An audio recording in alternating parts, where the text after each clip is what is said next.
Hello and welcome to the Wired BioHealth Podcast. Happy New Year, Dr. Higgins. Happy New Year, Jackie. 2024. Wow. 2024. It still sounds like this futuristic date. It's going to be great. It's going to be great. Best year ever. Well, I am excited because just like every other podcast, we're talking about New Year's resolutions. But let's talk about why that happens. Yeah. I mean, every year, people kind of set themselves up to be this totally new person. Right. Almost a 180 from who they are today. Right. So we're doing the...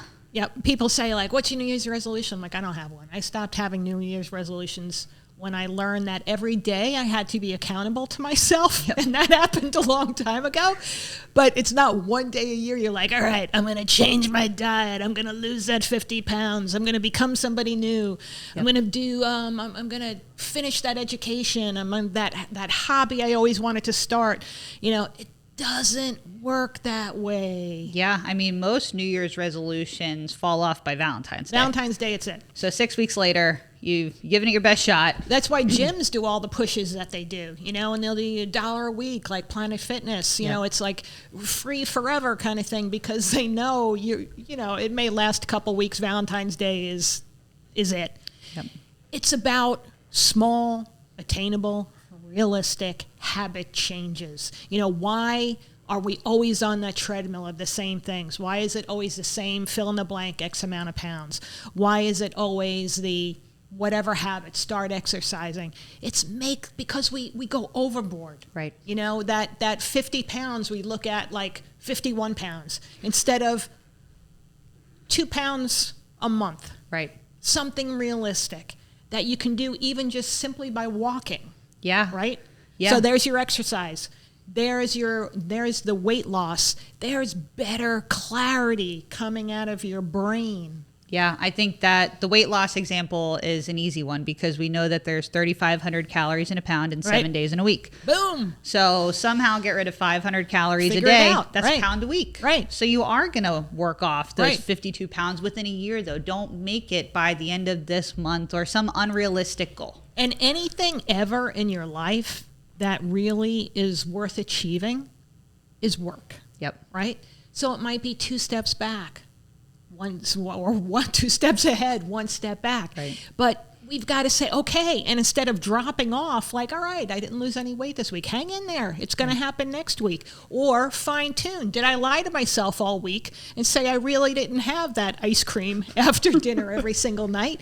You know, but it's making things to where, like, what I call the honesty inventory.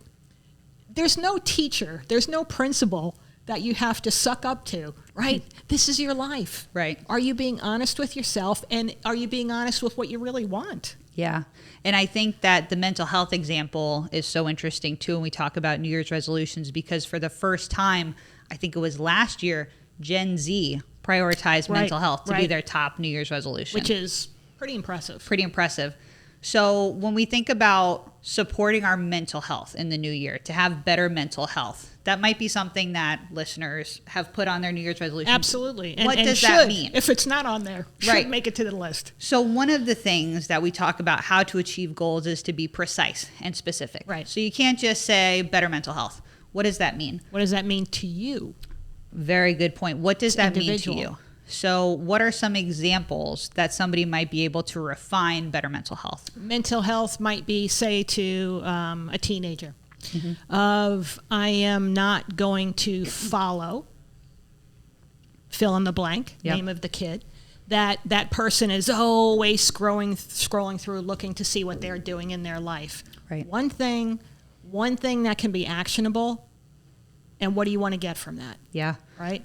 So that could be detoxing from social media. Detoxing from social media. Absolutely. Yeah. Another thing could be if somebody just says, be less anxious. So how can we help somebody be less anxious? Right. What does that look like? So does that mean planning more? So that way you're able to have a game plan when something happens and you're able to kind of bounce back from it, to not be planning for it to happen again. Right. When we talk about being anxious is to maybe be looking at something and have kind of the doom and gloom perspective of like, what's the worst thing that's going to happen here? Right. So reframing, and those can be some mental tools that we tap into. Absolutely. What I would also say is to back it up with physiology, because Always. you can be doing all of these great things and really working through your behavioral health toolkit. But if your physiology is not where it needs to be, you're going to be butting heads with the things you should be doing and you know to be right versus what your body is telling you to do. Absolutely. And so when we look at anxiety being one of the frequent things that people come to Wired BioHealth wanting help with, anxiety is more than just a word. Right. To talk about our mental health. Right. So what are some of the biomarkers that we look at related to anxiety? Sure. So first off the bat, serotonin. Mm-hmm. And serotonin is very interesting because whether there's a sweet spot for all of these measurements, and it depends on someone's gender, someone's age. And with serotonin, we see anxiety whether it's too low or it's too high.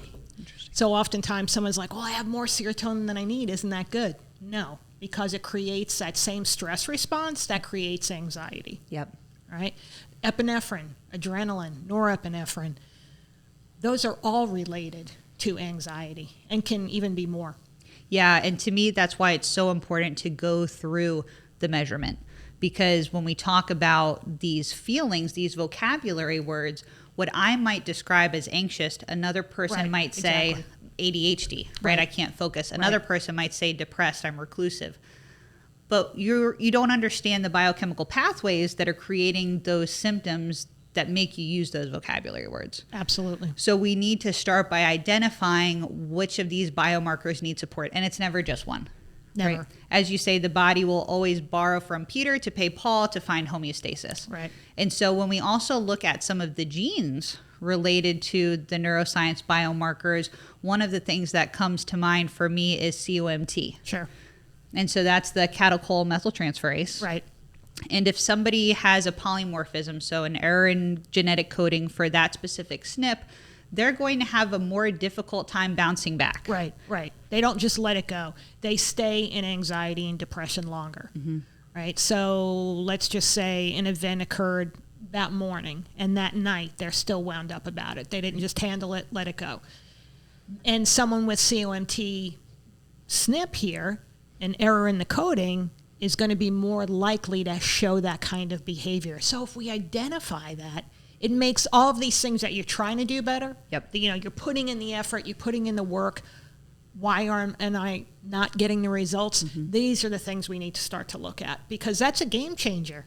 Absolutely. And it really takes the guilt and the shame off of the person that's saying, I'm trying to do all these things, right? I'm journaling, I'm meditating. Right. I am trying to unfollow people on social media that I know are bad for me, but it's still not working. And that's what I think is so unique about our company, WBH Counseling and Therapy, is that all of our therapists know when it's time to tap into testing. Right. Because you are setting someone up for failure if they keep coming back to therapy repeatedly and they're not making progress. It's not that you've got a bad therapist. It's not that you are a failure as a person. It's that your physiology is working against you. Right. But you're not going to know that until you test. Exactly. And you just think, I just don't want to be better. I just must be a bad student. Wax on, wax off. It's not working. Yep. No, it shouldn't be that laborious to get to that end point. Right. We should be seeing gains. We should be seeing improvement in behavior. We should see a more joyful life as a result of everything that's happening. Yeah.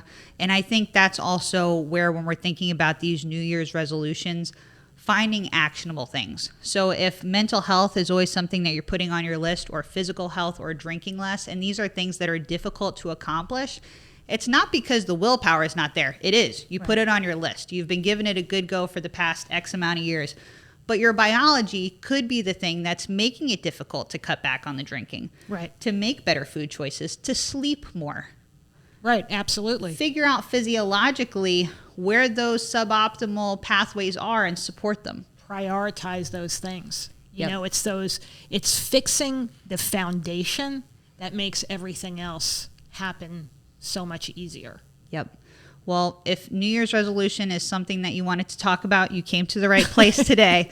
But I really want to empower you that if you are saying this is the year 2024 that I really do want to follow through on the goals that I've set for myself, give us a call. We want to be a part of helping you achieve the things that you say you want to do. That's why we're here. That's why we're here. So the office, we're open today. The number is 1-888-841-7099, or you can visit the website wiredbiohealth.com, and we're here to help. Absolutely. If it's behavioral health, mental health, if it's substance use, abuse, just you know it's not right.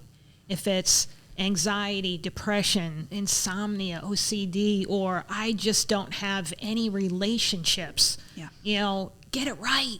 This is your time, right? Yep. This is what New Year should be all about. Setting foot the right way in the new year, and wishing you all a really happy new year. Jackie, I hope 2024 is the best. Thanks, Doc. You too. Thanks. Bye.